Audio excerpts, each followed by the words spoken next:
The Florida Panthers reached the Stanley Cup Final last year, but can they take that last step and win a cup? Armando Velez of Locked On Florida Panthers joins us to discuss that and all things Panthers next on the Locked On NHL Podcast. You're Locked On NHL, your daily podcast on the National Hockey League. Part of the Locked On Podcast Network, your team every day.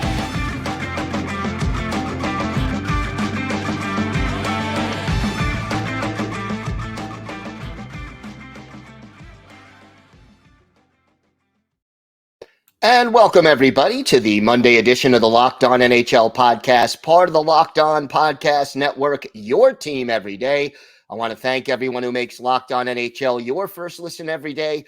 Don't forget to subscribe on YouTube or wherever you get your podcasts so you can get new episodes as soon as they drop. And you can also find us on the Sirius XM, on the SXM app. Just do a search for Locked On NHL.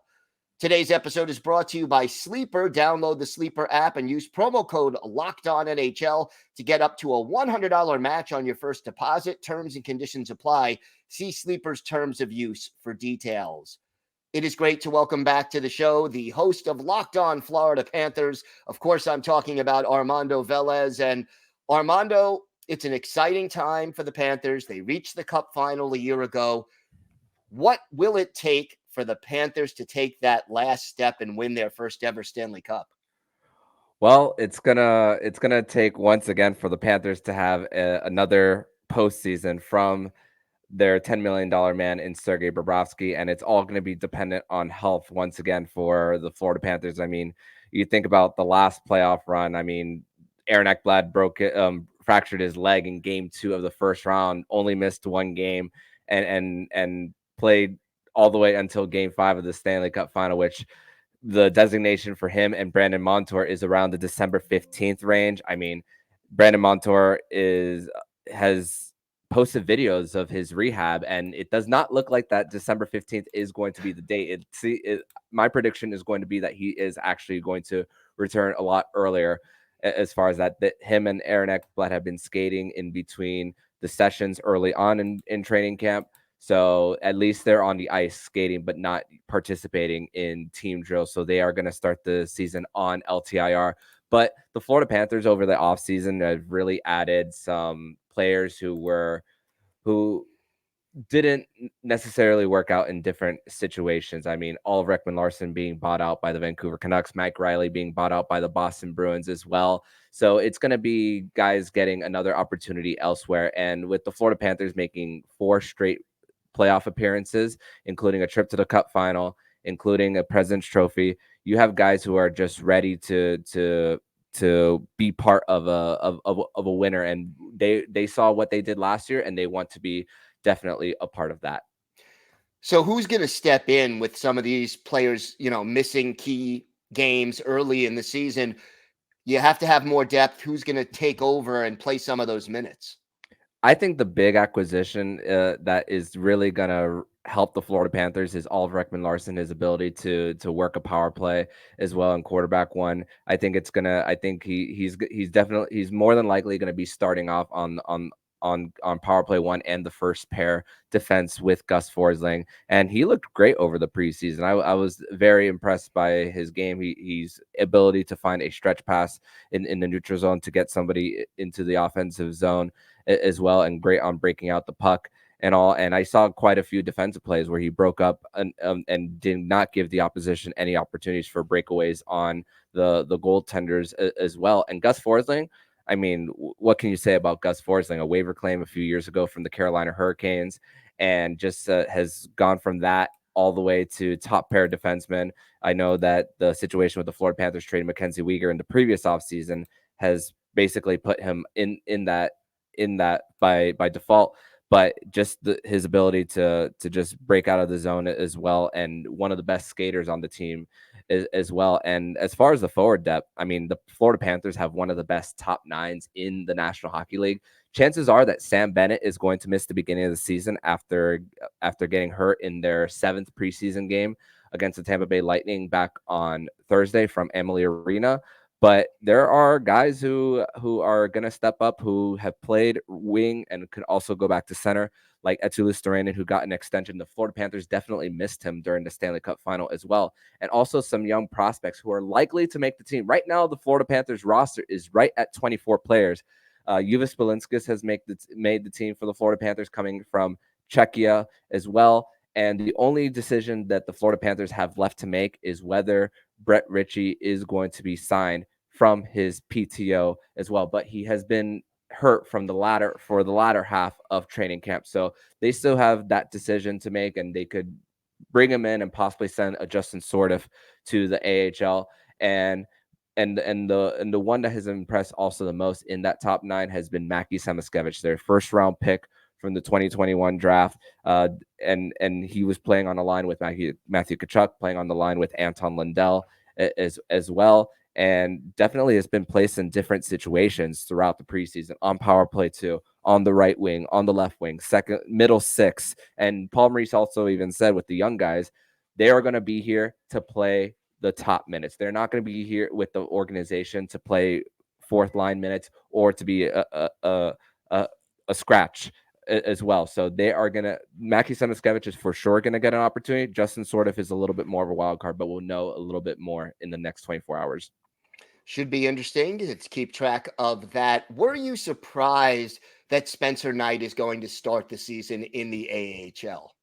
Not at all, honestly, because the way even though he is on a 3-year extension now with his new contract, 4.5 AAV, he is still waivers exempt because he's only played 59 games in the NHL, needed to surpass 80 in order to not be waivers exempt. And with bringing in Anthony Stolarz, not playing a game since February 18th, and the Florida Panthers don't have their first back-to-back until late November.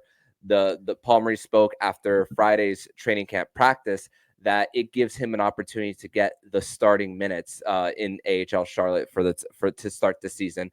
While Anthony Stolarz has a career .912 save percentage, I know those are in not being the main starter during his time in Anaheim, but you also got to consider the fact that the Florida Panthers, they don't make the postseason without using all their goalies as well, even though Alex Lyon was the one who carried them to the finish line as far as making it. The Florida Panthers, it's going to be so great for their depth, and the fact that one of these guys aren't sitting around and waiting to start, and the fact that you don't expose your goalie to waivers neither. In the case of Anthony Stolarz, there is a team in the Gulf Coast that could be looking at the waiver wire as far as a goalie outside of Johansson and Tompkins to start the year. So they did not put Anthony Stolarz on waivers in order to risk their state rival at least getting a goaltender. So it's a great situation. Bob is coming off. Sergei Bobrovsky is coming off an incredible playoff, .915 save percentage as well. And I think it's gonna be beneficial as the Florida Panthers implemented their goalie excellence department a few seasons ago with Roberto Luongo, Robbie Tallis as well, and they got guys working in the minor league affiliate in Charlotte with Leo Luongo as well. So you got a whole bunch of guidance in that department. Yeah, no question. So what do you think is the biggest key for the Panthers to have a successful season and to possibly win that elusive first Stanley Cup? First of all, when it comes to the injuries, I think if the Florida Panthers are hovering over 500 by the time at least one of those guys gets back, they're gonna be in a great position to be better towards the latter half of the year. Unfortunately, that's going to come with certain jobs lost as far as the guys who are making the opening night roster as well. The current as far as active players, the cap is going to be around 73 million for the active players, 10, and then add 10 for 10 and a half for LTIR space. So they're going to be cap compliant come opening night against the Minnesota Wild on October 12th. But as far as that, it's just continuing to grow. Matthew Tkachuk, the superstar that he is third in the NHL in points in the last 3 years. How he conducts himself as far as the grit, making passes from in the trapezoid for guys to cut to the net and setting other guys up. Sasha Barkov, who could be the standard as far as best two-way forwards in the NHL as well. He's going to be playing on a line with Carter Verhaeghe and Evan Rodriguez. Man, just looking at it on paper and how Evan Rodriguez has played in the last 2 seasons with a Nathan McKinnon, with a Sidney Crosby as well on the same line, and just you're surrounding the guy you're surrounding the guys with guys who can shoot as well, and also with the other lines as well, with guys who are taking another step as far as growth, and Anton Lundell, who's going to be an RFA at the end of the year. You got a 30 goal scorer in Sam Reinhart on your third line right wing, and he has the most power play goals in a 2-year span in Florida Panthers history with 32. And analytically, he was the best defensive forward for the Florida Panthers last season, Sam Reinhart as well. So the defense, though there are injuries, you are also going to have to rely on the offense to play some defense as well, as far as back checking, as far as breaking up passes in the neutral zone as well. And it's gonna really be beneficial for the Panthers because their top 9 is so strong. I think it's gonna not necessarily cancel out, but it's definitely gonna help out the Panthers as far as getting through this first month and a half to 2 months of the season. Should be an interesting ride. Armando, why don't you tell our viewers and our listeners where they could find the podcast and where they could find you on social media?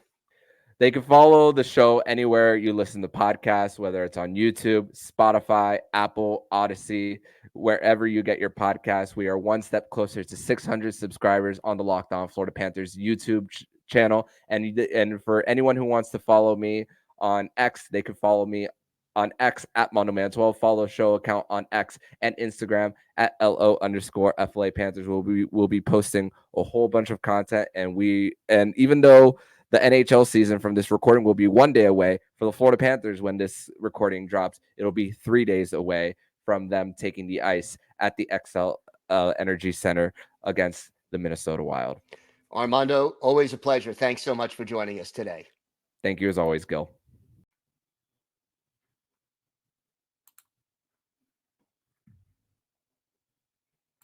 Today's episode is brought to you by Sleeper. The NHL season is finally here. Will the Vegas Golden Knights reign supreme again?